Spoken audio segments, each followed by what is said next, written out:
انیق نبودن статуси کاری اجرا شده در اکسل. اگر پیش خدمتون از 2000 سامانی زیاد کار کردند همه نویسیم،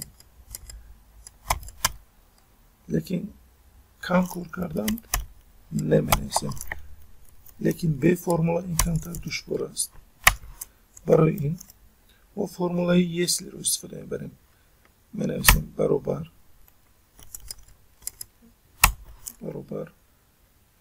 یسلی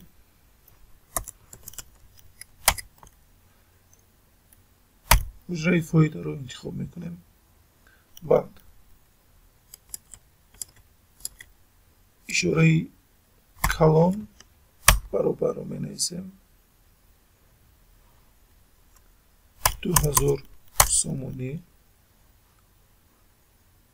اشاره نقطه ویرگول ناخنک رو می کشیم، می نویسیم ها، ناخنک رو می پوشیم، باز نقطه ویرگول ناخنک رو می کشیم، نه ناخنک رو می پوشیم، قوس رو می پوشیم، انتر رو زیر می کنیم و فرمولا رو تا پایان